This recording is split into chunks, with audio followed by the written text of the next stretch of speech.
Nick Caserio weighs in on CJ Stroud's PR campaign of the summer. Plus, which current Texan or which former recent Texan would you most like to add to the team? Plus, someone's getting a lot of hype. Does he deserve it? Is it SLD or is it OMG? A new game for you here in the locker room.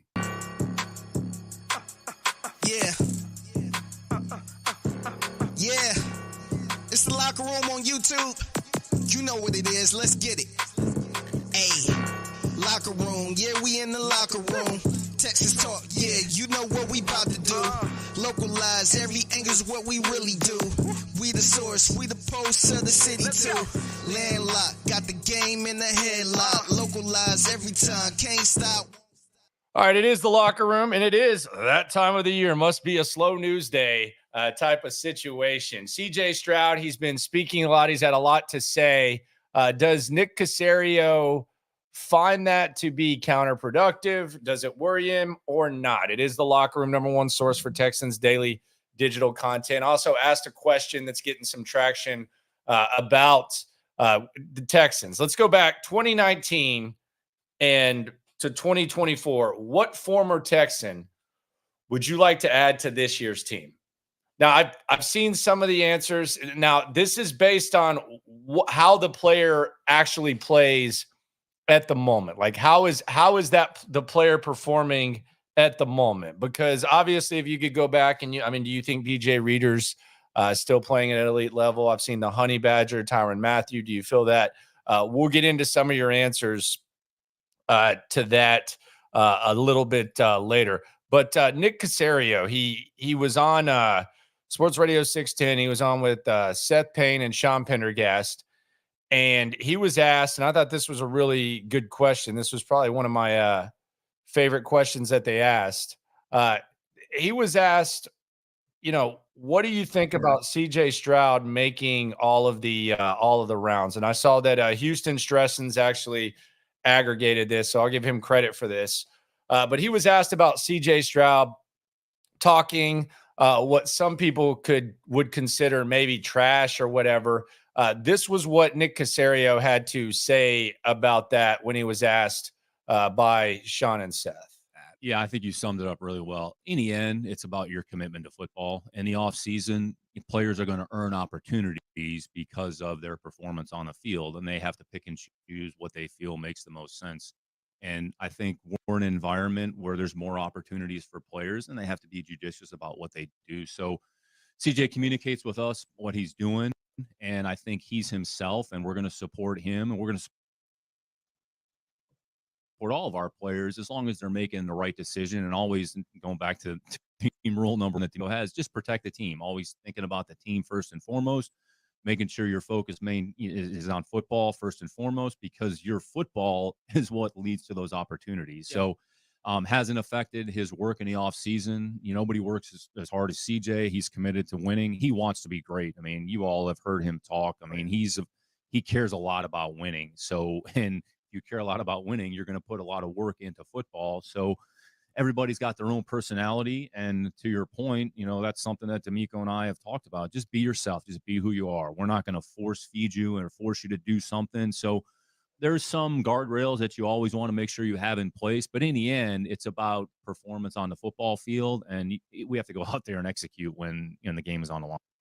I think that's really good stuff from Nick Caserio. And I think there was probably a point where, many people thought that was something that Nick Caserio didn't like, or perhaps even something that Nick Caserio would like to maybe control or something like that. But I thought he did a really, really good job of explaining that. And I enjoyed hearing what Caserio said there. And I do think we're in a new age, and we always hear CJ Stroud say, keep the main thing the main thing. And I think that is something that he does at an extremely high level. Roberto Rodriguez says it's his first time making it to the live stream. Appreciate you, man. Be sure to subscribe as well. It's definitely kind of the slow news day type of vibe right now. But I want to play a little game in the spirit of the slow news day. SND or OMG? I'm going to go through some of the top headlines that are on the internet, and you can tell that there's a lot of grasping for straws when it comes to headlines right now on the internet, especially about football, because this is the downtime of football. For example, and the question on former Texans that you'd like to add to this roster, it's not all time since 2019. So since stuff kind of came tumbling down, who would you like to add? DJ Reader, Justin Reed, who would you like to add? So SND, slow news day, or OMG? Here's an example of a slow news day. This is an example of SND. Former Texans quarterback Deshaun Watson, speaking of 2019. I don't think too many people are going to want to add Deshaun Watson to this squad. I think you feel good about your quarterback, who we'll hear from in a second as well. Did he get headline porned by the media that is trying to overcome the slow news day? This is a headline from Around the NFL. Browns coach Kevin Stefanski wants the best version of Deshaun Watson entering 2024. No way. I mean, you're kidding. The guy that you gave $250 million to, that's basically your franchise quarterback, you want the best version of him? So that is SND. Next headline involving the Texans, and I think it's crazy how many more headlines that Texans are generating, both at the top and at the middle to bottom of the roster. Will Anderson. Nobody's expectations are higher than we have for ourselves. I actually think this is an OMG. I think this is a solid headline. I thought it was a solid quote. I thought Will Anderson's press conference was badass, and this was about one of the hotter teams in the league, the more praised teams in the league, the Texans. And he's basically saying that, living up to expectations is something that we expect to do. We expect more from ourselves than any media type does. So I'm actually going to say this is an OMG. I think this is a really, really good headline from Will Anderson. I think this is one of the better quotes of the offseason. Next one, Brevin Jordan. And let's hear from Brevin Jordan in a second. But this was a quote from D'Amico on Pro Football Talk, which is the best reference, no matter how much fun you have with Florio. D'Amico Ryans, Brevin Jordan believes he can be a dude for us. And I'm starting to really buy into Brevin Jordan. And the thing that I like about Brevin Jordan, I've always liked his personality, but I think a lot of times when you overcome adversity and you have a pressure to validate people who believed in you, I think that's when you see a lot of guys do their best work. And also, whenever you're in a contract year and you're basically trying to get what every NFL player strives for, that first post-rookie contract, I think that adds to it as well. Last year, Brevin Jordan, we didn't know if he was going to make the squad. I mean, I think at points, we thought he was done. He thought he thought that was a possibility as well. But despite getting hurt, the team has actually believed on him. And you can tell that he is very, very intense. He's always been very, very entertaining, but you can tell that he's very, very intense. And here was Brevin Jordan. He was with John Harris and Mark Vandermeer. This was Brevin Jordan talking about this year compared to last for him. And you can just kind of feel the intensity from Brevin Jordan. I might be buying this stock of Brevin Jordan, contract year Brevin. Everybody just has to be on all cylinders. Every play, every day. We have to capitalize on every moment that we have it together as a team. Like we can't let one day pass us by. We have to understand that last year is not this year. And I believe, honestly, as a team, we fully understand that. We understand the expectations. We understand the primetime games, the tougher schedule. We understand all of that. And nobody's flinched. Nobody's flinching about anything. Nobody's, putting any nobody in that locker room. We're just going to go one day at a time about our business. And, at the end of the 4 quarters, the outcome will speak for itself. Now, I know the body's he's supposedly bulked up. And you've seen Brevin Jordan get in better and better shape last few years. I don't know that he blocks well enough to be a fullback. I mean, Brevin Jordan, the majority of his football career, he's got a running back background. So he's kind of one of those guys. He's not going to be your traditional tight end, but whether it's getting him in the flat, whether it's using his speed, maybe putting him in the backfield and having him, go out for routes, that's there. But I don't see any scenario where he's a fullback. I don't know about that. Do we think Brevin or Stover will see more snaps? Look, in 2 tight end sets, it's hard for me to imagine Brevin Jordan not being out there. We're going to have to see how Stover blocks. Like, that's going to be the reality. He's looked at as almost a blocking tight end. He's only playing the position for the 3rd season, full-time tight end. Much like Christian Harris when he came to the Texans his rookie year. He'd only been playing linebacker for 3 seasons, all 3 with Nick Saban. So we're going to have to see how Cade Stover blocks. That's what's going to get him on the field, is blocking, and maybe he can be a complete tight end. I don't necessarily look at Brevin Jordan as a guy that's ever going to be on the field because of his blocking. And quite frankly, it was pretty bad there. I know you meant fullback. I gotcha. Rose says, could he be like Debo? I think that's a little bit much, honestly. I mean, that would be cool, but yeah. Could you imagine if the Texans have Stefon Diggs, Nico Collins, Tank Dell, and Debo Samuel? Yeah, I don't know about Debo. Here's more from Brevin Jordan, and this is kind of the money quote, talking about his mindset right now and how much he's been grinding. For my rookie year, man, it's crazy. I look back to my rookie year and I was like, man, I feel like I didn't know anything, bro. And I don't mean like literally, but like, it's just like, I feel like I was a deer in the headlights, bro. And like now being in the building, being a vet, like you said, I'm a vet now. It's like, man, you learn so much, and I've just appreciated, being in this building, man, because I've had a lot of vets come in and out of this building, and just overall, man, my mind, my body, everything from my rookie year has definitely improved. And he also said that he's been here all offseason. I guess he said he's going to take a 4-day break this week, and then he's going to be right back. But he's been in there every day this offseason, and he said that he took maybe a 3-day break after the season, I think he said, and he's been in there. So Brevin Jordan, it's going to be interesting. This year compared to last, when you look at Brevin Jordan, it's way different. And quite frankly, it's interesting because you're now to the point where you feel great about all your weapons. You feel good about your starting tight end. There's optimism about your rookie tight end.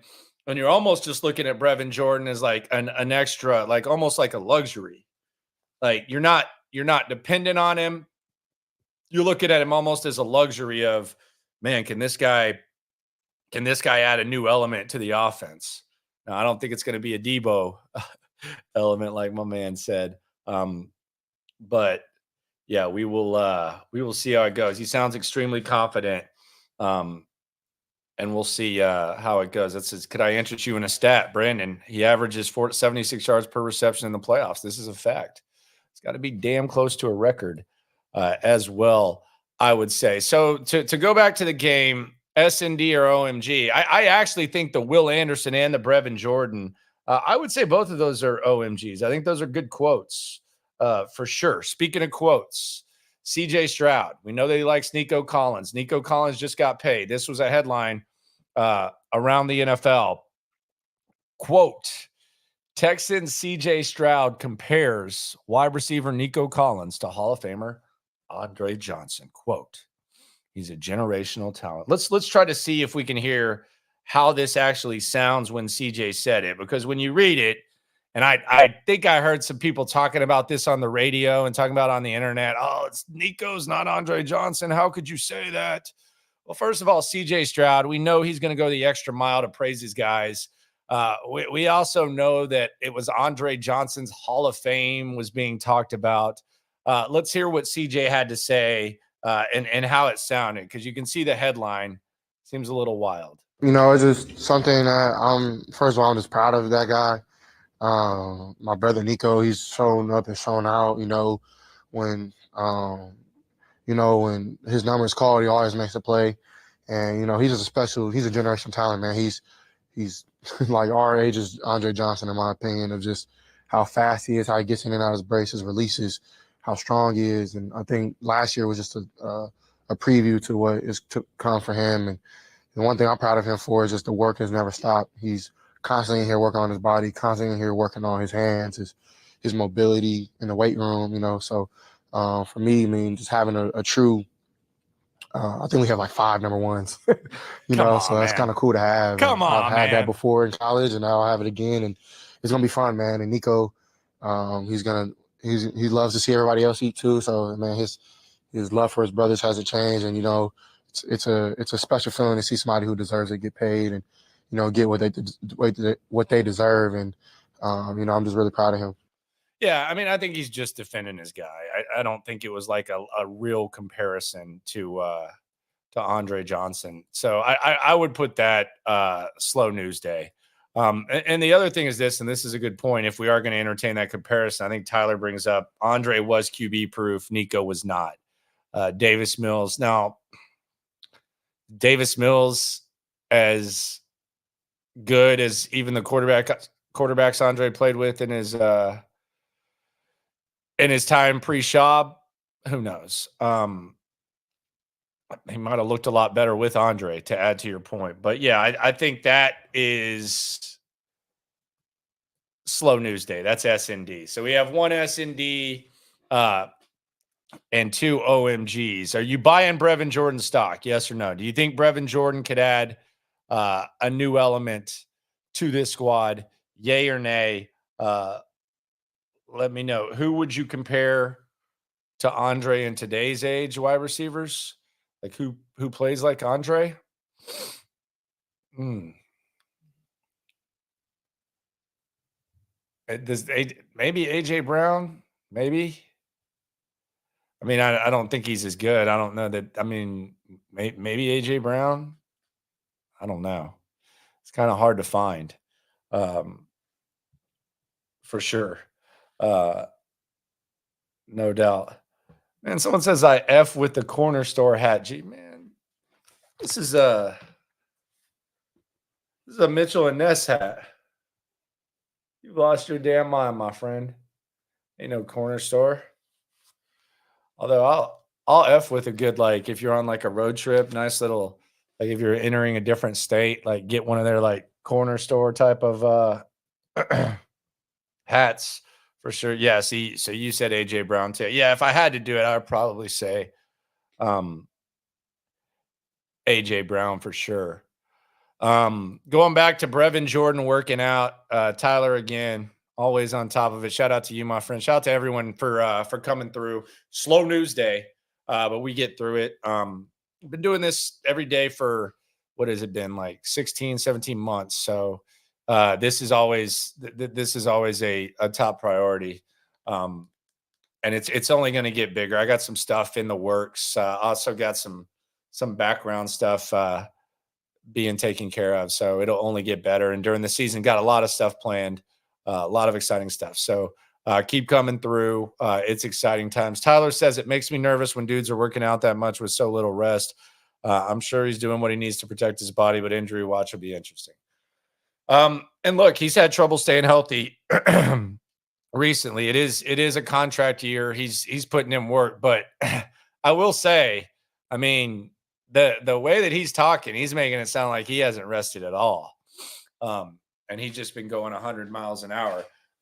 Maybe, you know, this is the time when you can do that. And then, you know, in season, there'll be more routine, more rest days, but I'm sure he's doing what he's got to do. But I mean, when you say you've taken off like 3 days, that is interesting. Gage says, I just got tickets to a Texans game. I'm going to the Cowboys versus Texans game. My dad is a Cowboys fan. I'm a Texans fan. So it's going to be super fun. So a little Monday night game, Jerry World, Texans, Cowboys, Diggs versus Diggs, CJ versus Micah Parsons, the interstate rivalry, the hottest young coach in the league in DeMeco Ryans, a dead old coach walking in Mike McCarthy, Dak Prescott versus CJ, Dalton Schultz versus his former team. Will Brandon Cooks still be on the Cowboys? That'll be funny. Yeah, there's going to be a lot of drama and a lot of storylines in that game. By the way, if you go to Jerry World, you got to get the nachos, man. Good as hell. The Super Bowl nachos, you got to get on those. But yeah, that's going to be a hell of a game to go to. And they also have that little hangout out there by the stadium, the big ass bar, whatever the hell it's called. So yeah, and I'm sure there'll be some people tailgating. So just figure this out. Figure it out, get back at me, and I'll set you up with a tailgate or something like that once the season goes down. Tyler Olson, I'm not a Nico fan. I think the contract was too much. I don't think he'll justify over the next 3 years. Here's the thing, though. Like, it's not like they paid him like an elite receiver. I would have waited. Me personally, I would have waited. I don't think that contract was going up. I think in the NFL you have leverage. And I think, you missed 12 games in 3 years. I would have liked to have seen it again. The only pushback I would give you is that I think from a morale standpoint and from how Nico is looked at in that locker room and the way they talk about him, I think he kind of sets the tone. And I also like that it is, and I said this when it happened, I like that it's lined up with CJ Stroud's rookie contract. And the other thing is this. You only had Tank Dell and Mechie under contract next year at the wide receiver position had you not signed Nico's deal. So I get it. I was on record saying I would wait. I don't think it's as premature as the Titus Howard deal, but I understand completely what your line of thinking is and what you think of that, or why you're thinking that. Cajun says, you and Cody, number one news for Texans. For me, thanks. Keep it up, guys. Hey, whatever you need to know about the Texans, whether it's what people are saying, players, what's going on, et cetera, we'll be on that. And we'll be at every practice, and we'll be covering it like this in the digital game all year long. And we got some really, really exciting stuff lined up when the season goes down. Myself and Stutes, and that's just a little sprinkle of what's going on. This is not a new web stream. It's been here for a while, and Stutes is the king of covering the squad, and we're gonna keep bringing it to you. I promise you that. Rather pay someone for what they're about to do than what they already did. Isn't that what they're doing with Nico, or? I'm confused by that. I don't get it. Stover is going to ball out. I'm the king of hype, brother. You give me a local angle. I can hype a game up. You just name a game, I'll give you all the damn talking points right off the dome. I can promise you that. Guys got to make sure they keep those muscles stretched out so they don't get nasty pulled muscle. Ask JJ about that. Yeah, is JJ playing or what? What's going on with JJ? I really want to know what he's thinking, because it's starting to be interesting. Speaking of JJ, get your answers in from 2019 on. If you could add one player who played from the Texans from 2019 on to this roster based on needs, who would you want to add? Ask this question on X. Got some really, really, really, really, really good answers. And we'll get into that in a sec. But let me know, which player would you like to add? There are some popular choices there that we'll get to. Diggs' first catch, he'll be breaking 10,000 yards career receiving. I heard I saw the headline today about Diggs where it was from last week. Like, people were going and watching press conferences and digging them up and kind of creating headlines based on what they said. I think that it said like Diggs thought they traded him to Buffalo on purpose or something. I mean, that's kind of weird. I mean, first of all, I don't know if Mike Zimmer and the Vikings wanted to do him any favors, but I mean, they got a haul, man. And it was right out. I think it was right around the Hopkins trade. Like they got a haul for Stefon Diggs. So, I mean, it's not like they traded him and took like a 7th round pick. I thought that was a little bit weird. I also didn't think he was like really like, I mean, I don't know. I think sometimes tone matters when you're creating headlines. That's why I like to listen to press conferences. I think that it's a good way to get the pulse of your squad. It's a good way to get talking points. And I think most importantly, it's a good way to get context. And I think it's a good way to build storylines and urgency with a football squad. Blue Boy 9 asks this, how long do you have to be a fan to be considered a diehard? I grew up a Cowboys fan under Romo. By 2012, I've been enough and never turned back. Look, I don't know. Like, I don't know the laws of fanhood. I know a lot of people. I know fanhood's a serious thing. I know fanhood's a beautiful thing. I know fanhood can create fights. It can create bonds. It can create lifetime memories. The longer I've been in this business, the more I've realized that I think you need a mix of all types of fans. I think, it especially became even more clear when you look at where the Texans were from, let's just even say like 2016 to 2023 and everything that you went through. I think the fans who stopped showing up and were vocal and were pissed off and had enough during the OB Easterby era, I think they deserve a lot of credit because I think they're a big part of why action was taken. I think that the fans that are the diehards that are there all the time, enough said tailgaters. I know Spin, Marty, Freddie, like all the enough said tailgaters, the Grill of Meat tailgaters, all of them. I know that they were there no matter what. I think that's admirable. I think there's not really a right or wrong way to do it. And some people say you don't boo your team. Some people say booing creates accountability. I think the state of this Texans team, I think it's a perfect mix of that's like two different types of fans that got them to where they are right now. So I don't know. I mean, I'm sure different people have different rules, but that's just where it's at there. If Watt returns and gets 5.5 sacks, he'll break 120. Yeah, and I think if JJ Watt comes back, it's going to be a situational type of role for JJ. I'm not sitting here saying he's going to play like 4 snaps, but much like I would say last year when we saw Will Anderson in the Tennessee game, where I think he played 12 or 14. Something like that. And he had 2 sacks. He had the 2 sacks at the end of the first half. He was hurt and he played and he had, was it 12 or 14? I think it was 12. I think it was 12 snaps. I actually talked to him about it at Radio Row in the Super Bowl. I think it was 12 sacks that Will Anderson had. And he was able to just kind of see quarterback, get quarterback. I could see JJ Watt kind of having that type of role. Maybe more than, 15, 20 snaps. But, I mean, me and Stutz have talked about this a number of times. Shout out to Stutz. Like, if you're putting Autry, Watt, Will Anderson, Danielle Hunter on the field in passing situations, I think that's kind of freaking scary. And, again, we don't even know if Watt is going to play or not. If Heinisch can sack Lamar Jackson, I don't mind putting Watt in. I don't know if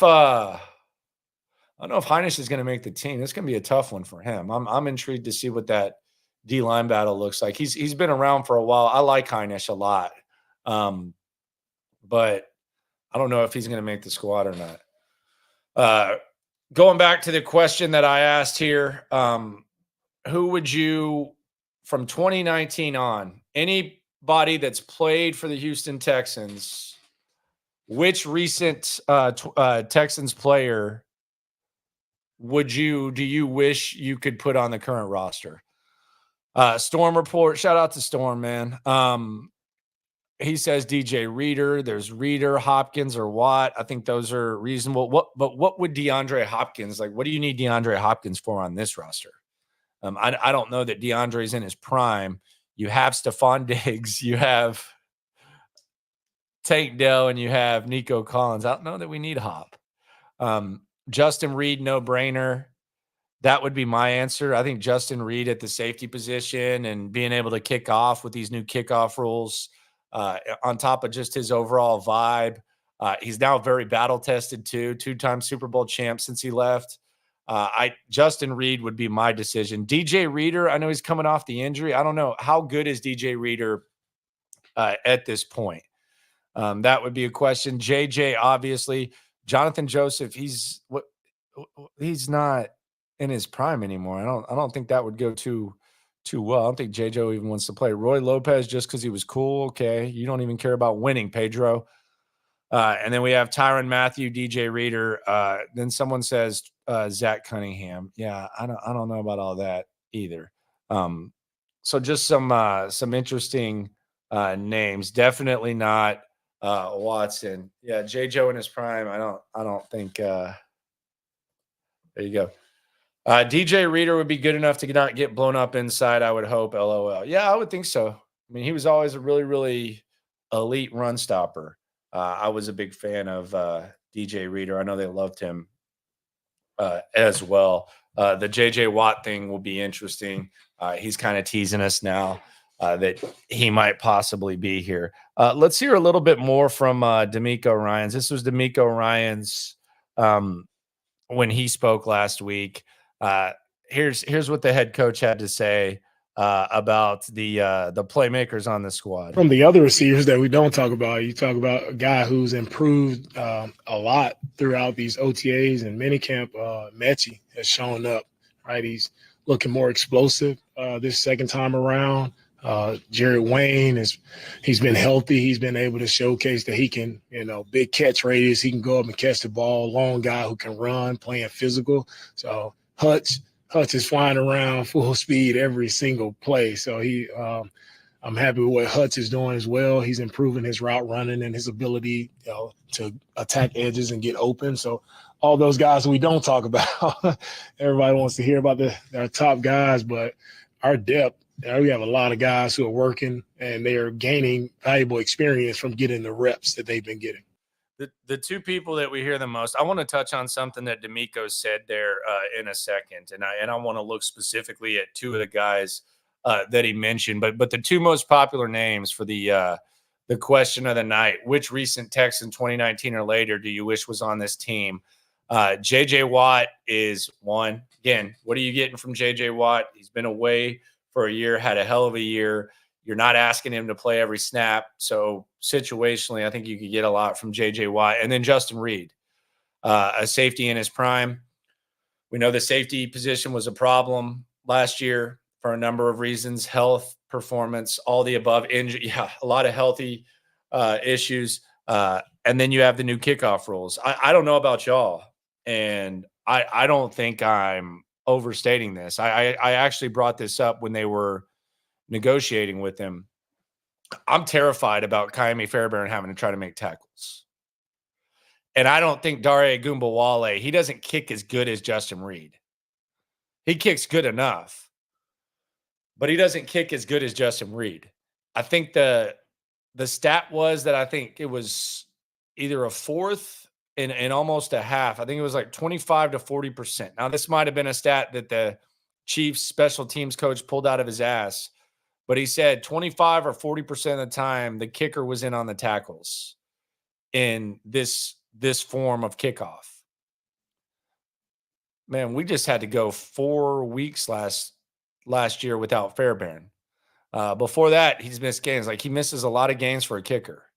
And I think that's a fear around the league. Like, you don't want kickers trying to make tackles. It's comical when it happens. And now it's going to be in a more compact area. Like, it's one of the goofier things that you can watch in a football game when the kicker's in the open field. And that's when he has the angle on the guy. Now it's going to be a closer layout. I do not look forward to. First of all, it kind of sucked without Fairbairn last year, like not having him, but him having to make tackles, I'll be honest, maybe it's one of my irrational fears. It kind of scares the hell out of me, to be honest with you. I don't know about it. But here was D'Amico talking about the new kickoff rules. And you can tell he's excited about this.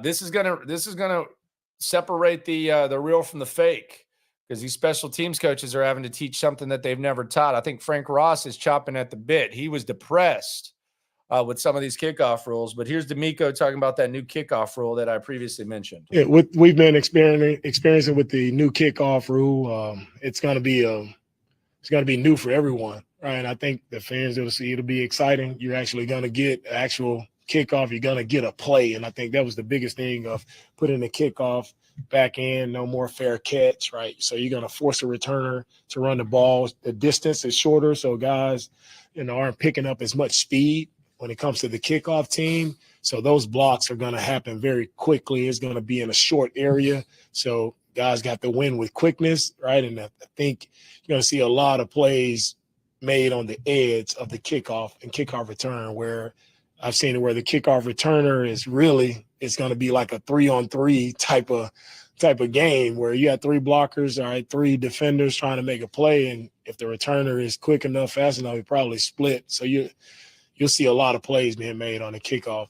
team and the kickoff return team this year. And I can't wait to see who's returning kicks in practice. Normally whenever they're returning kicks, like, who cares? Most of them aren't even going to be returned. Now, I mean, it's going to be a significant thing. Who's going to be returning kicks for the Texans? Who do you want it to be? Who should it be? What's it going to be? Is it going to be Dare? I mean, I just don't know about that either. Do you put some of your stars back there in certain times and with more opportunity? Maybe we see that. I'm really too intrigued to see what this looks like, how it looks, and it's turned the NFL. Like, when is the last time that the NFL made a change and it was like, man, this is garbage? This is making the game worse. So maybe the pass interference review, which was just an overreaction to one call. And you could tell from the beginning that they basically said, and this is what a lot of people think is going to happen with the drop tackle, where you lay it out and this is how it works and this is how you look at it. The new kickoff, I think, is going to be here to stay. Like, I remember, I think it was, was it 95 when they incorporated the 2-point conversion? They put that in. They got replay. They were the first ones to really go with replay. They've changed a lot of things, and it seems like more times than not when it comes to competition, if something sucks, they get rid of it quickly. But very rarely do they miss when it comes to rule changes. And I think this kickoff rule makes one of the most, and I actually like the kickoff. This is kind of corny. Like, some people are like, get rid of it. I just like the whole feel. It's kind of like a focus. It's like a refocus type of situation. The players, especially when you're at the game, they're running down the field, they're pumping up the crowd even after a touchback and stuff. There's anticipation. There's just like an immediate like gasp from fans when it happens. I enjoy it, but now it's going to become one of the most exciting plays in sports. It absolutely is. Like, the play that was the most criticized and the most boring, it's now the most exciting play in sports. Zero doubt. Like, it's going to have to be one of those situations. Someone says Steven Sims. I don't know if Steven Sims, like, in this new format, if it works for him or not. That'll be interesting for sure. But I'm really, really excited to see this new kickoff. So you just heard D'Amico Ryans talking about the other receivers, and he mentioned Mechie and he mentioned Hutchinson. And I wonder, first of all, how many receivers are they going to keep? Second of all, is there a chance that neither one of those guys make the squad? Like, could we see a scenario where Mech doesn't make the squad or Hutchinson? Because I was a big Hutchinson guy. I like Xavier Hutchinson. I think he brings something to the table. I'm interested to see what he looks like physically when he comes to camp, because you look at the body transformation of like let's say Nico Collins from year 1 to year 2, or Brevin Jordan from year 1 to year 3. It seems like the Texans in this Caserio era have done a good job of, just completely transforming the way that they look physically and putting themselves in better position to make plays. So Xavier Hutchinson isn't getting a lot of attention. I know last year Bobby Slowick liked running freaking reverses with him. I think that Xavier Hutchinson is going to be someone to keep a close eye on. And I was waiting all of last year for Hutchinson to make a big play. He had opportunities, and it seemed like CJ somewhat trusted him. But for all the Mechie love, and it's easy to love Mechie, especially when you're talking about the dude himself. The Xavier Hutchinson situation, the status, all that. I think it's going to be interesting to see what he looks like. I mean, we could see ourselves in a scenario where he's not on the squad. We could, but it also wouldn't surprise me to see him kind of making some plays. And the beauty for guys like Xavier Hutchinson, maybe even Mechie, I don't know how they're looking at that, but the back end running backs is nobody's playing in the Hall of Fame game, and it's going to be on national TV. It's going to be the first look at the new kickoff. It's going to be the first look at some of these new guys, and you're going to get a chance to see the Xavier Hutchinsons play well into games, maybe damn near the whole game. So he's going to have opportunity. Like the layout of the preseason, it presents and produces a lot of opportunities for these guys that they might not get with a normal preseason schedule. So I think that's going to be really cool to see, no doubt. I'm calling 6 kickoff return TDs for Frank Ross and special teams. That is a lot. Are they bringing in Devin Hester in his prime or something? Frank is going to scheme something up. Dude stays ahead of the curve. I love Frank. I think he's the man. I don't know how gimmicky they're going to want to get. I know there's a lot of throwbacks and stuff, but 6 kickoff return TDs. That's what one every 3 games. Yeah, that's a lot, man. I don't even know if I've done that in Madden before at all. Hutch don't have anything on Mechie, I guess. I mean, I don't think it's like overwhelming or anything like that. I mean, obviously Mechie was more highly thought of coming out of college, and they think a lot of him. But Hutchinson was good in the Big 12, man. He was really good. Ask Brock Purdy about him. Hutchinson is a poor man's Nico. Sims is a poor man's Tank Dell. Both have potential. Mechie has to make me a believer. Yeah, I don't know how Sims and Tank Dell are really that similar. I don't know that they play that much similar, but who knows? Raul says there was a play in the last game against the Colts where CJ moved out of the pocket to extend a play, places it right in Hutchinson's hands. If he can work on his toughness and hands, he could be great. Yeah, the speed has been a problem. The production at Iowa State was insane. I still remember that Texas game where he had the huge drop. God, they could not cover him, and he had the huge drop.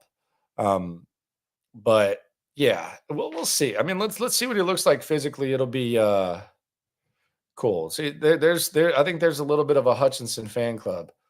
Who do I think is the better QB2? I think it's Davis Mills. I think Davis Mills is better. I think Case, they trusted him more last year against the Titans. There's some stuff he does that you can't really teach at the line of scrimmage. Again, Seth Payne, check out his channel. He kind of broke this down a little bit, but I think as far as performance, I think we kind of saw it in the Cleveland game. If you can get after Case Keenum, it's kind of ugly. Mills is a little bit more mobile, for sure. Oh God. Talking about drops, what was up with Dalton's hands in the playoffs?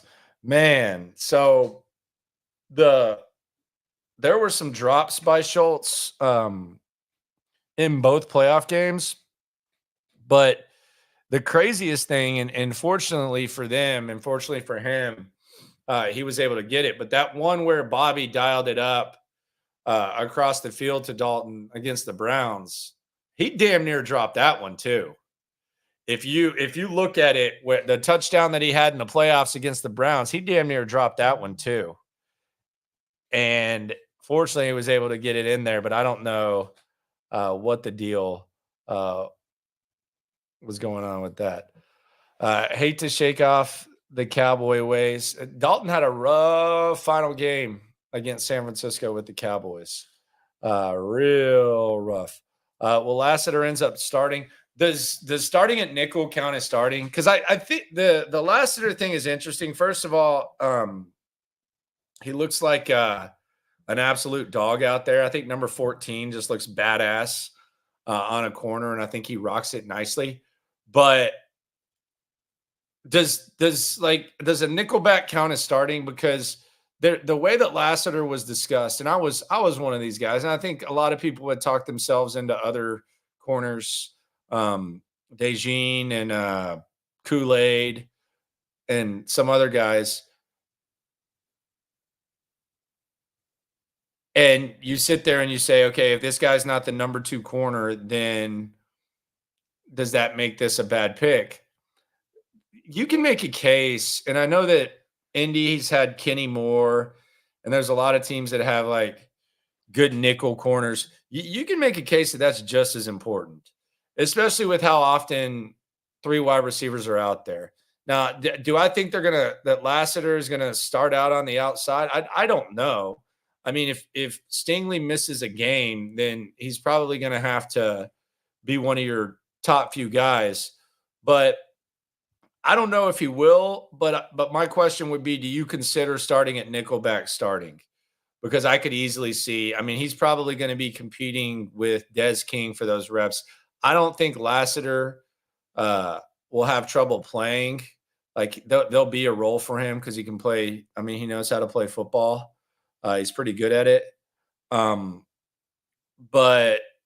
I don't know about what you consider starting. And I don't think this draft was done for the immediate. I think it was kind of like a 2-year-ish plan.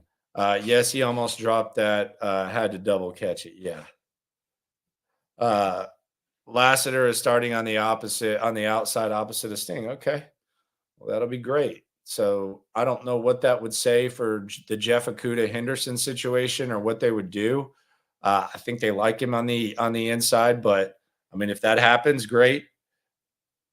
Assuming that Okudah and Henderson pay off, maybe they'll be calling Steven Nelson if that doesn't work. Just kidding. But yeah. So you like Hall for nickelback? We'll see. I don't know. I'm interested also to see what Des King looks like. I know he was good last year and it was a good decision to bring him back, but I mean, he's kind of at that age where you don't know what you're going to get from year to year. So I think Des King is going to be someone to keep an eye on. And they've already shown that they're willing to cut him, even when they probably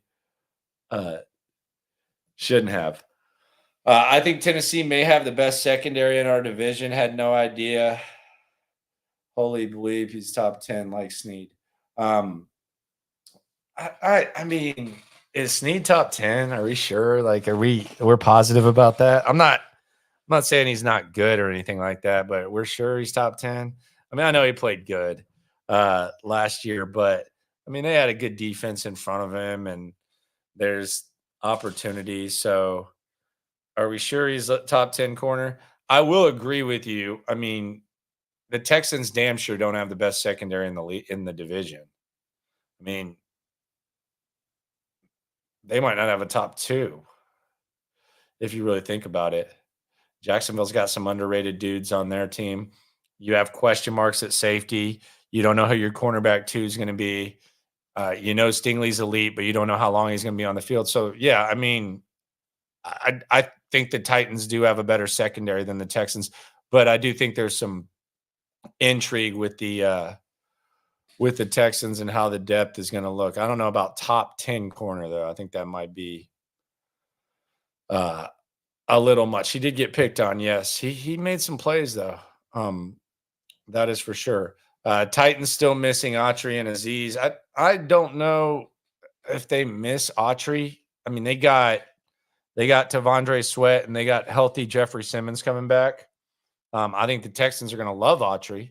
I think Texans are going to they seem to really like him, and he seems to be really intense, and there seems to be some possibilities, but I don't know. I'm intrigued by Tennessee. You talk about their secondary, that interior, if Tavondre Sweat is good, and we know about the drama in the draft, off-field stuff, but if he's able to just,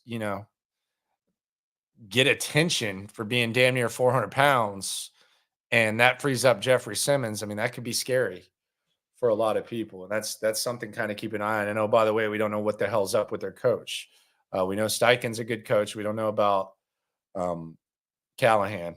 They also got one of the best offensive line coaches of all time, Bill Callahan. He went from Cleveland to there, and I mean he's one of the better ones. So Tennessee, do I think Tennessee could win the AFC South? No. That would be just asinine to me. I can't even imagine that possibility. I'm not dismissing Jacksonville. I'm not dismissing the Colts. I see no way that the Tennessee Titans win the AFC South, like zero way.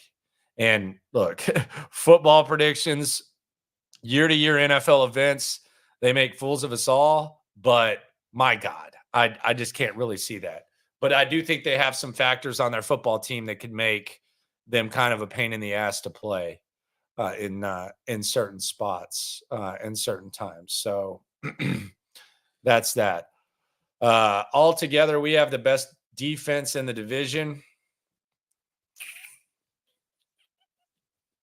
Perhaps. I mean, I think it's really hard to look at what the Texans got coming off the edge with 2 Pro Bowl caliber players, one of which looks like the damn Incredible Hulk in Will Anderson. I mean, I think he's up to 260.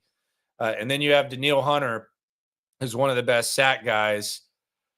I mean, just having that makes your defense good. Derek Stingley's the best corner in the division when he's at his best. And then you have some intrigue at linebacker.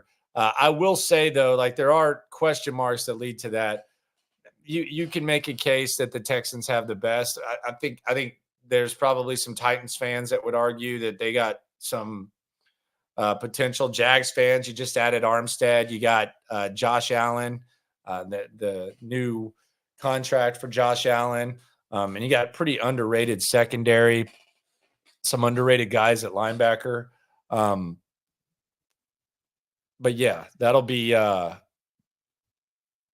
interesting for sure. Stephen Taylor, man, 10:30 p.m. just to talk about the Texans. Admittedly, I don't know what this show is. I'm only up watching, listening because the shows are playing West Coast late games. Is this just a Texans thing? Stephen, come on, brother. What do you think I'm going to do here?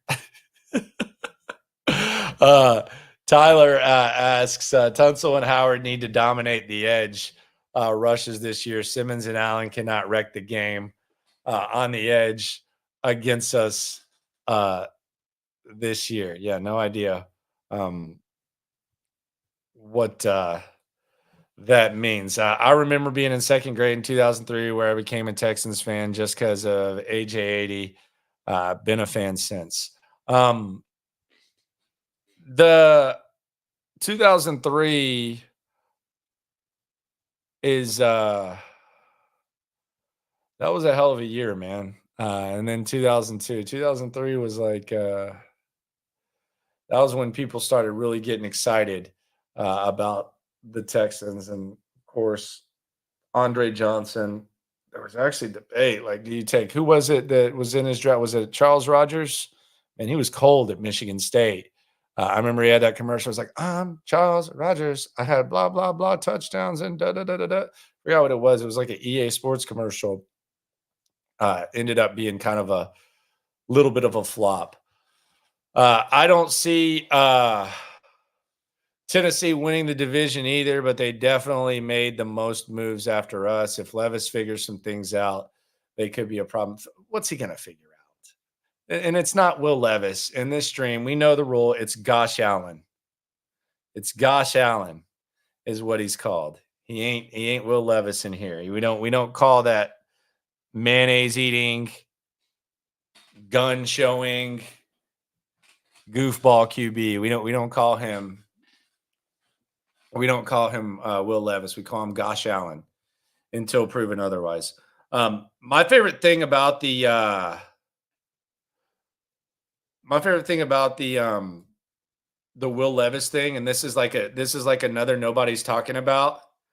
My favorite thing about that is that if you look at the Will Anderson trade, and it was made obviously because they had the extra compensation.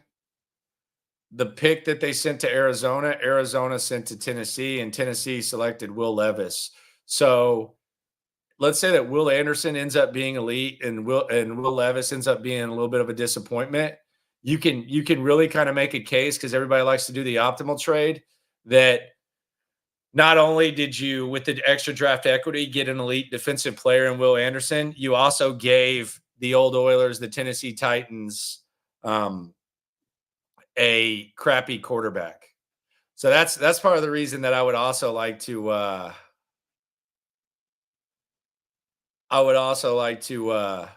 see Will Levis fail outside of the obvious reasons. I think that would be a good nobody's talking about.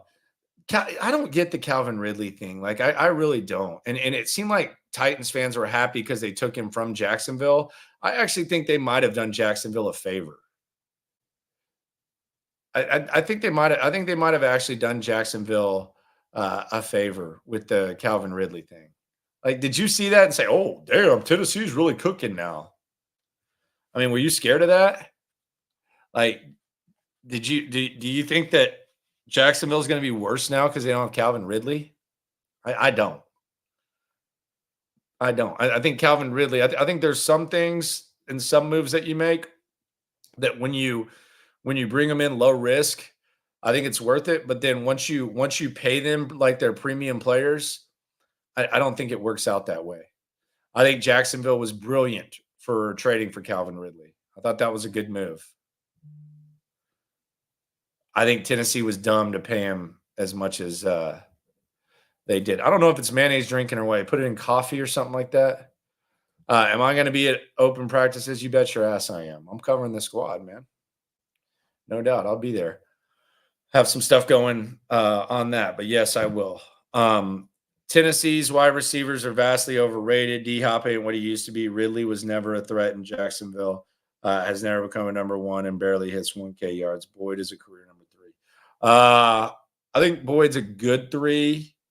I think that Ridley, I mean, we got to give him that 1 year in Atlanta. He was pretty damn good. I guess that was number 1 caliber. But yeah, new Father Time will catch up to you. Be sure to hit the like button. Appreciate everyone for coming through. Again, slow news day. Nah, no such thing, baby. You got a good football team in town. You got a stream. Got you fine people coming in here and having some fun talking Texans ball. There's no such thing as an off season. There's no such thing as a slow news day. Tomorrow, I want to get into state battles, state pride. I want to look at all the NFL states that have multiple teams, and I want to ask the question: what is the most intriguing? What is the most exciting NFL team? NFL state?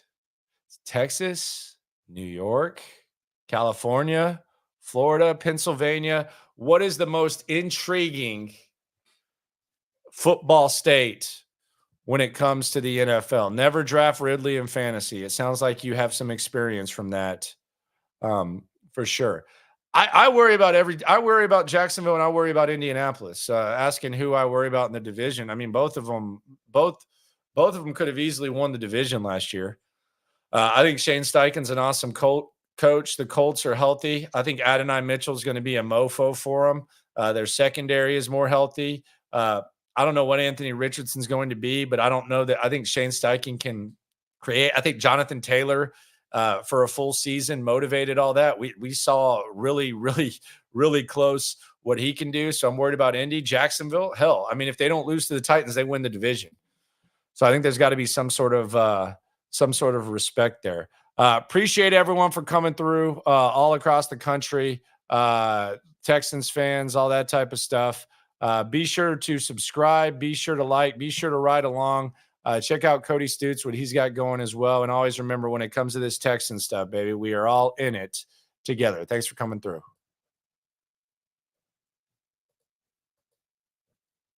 We the source, we the pulse of the city too.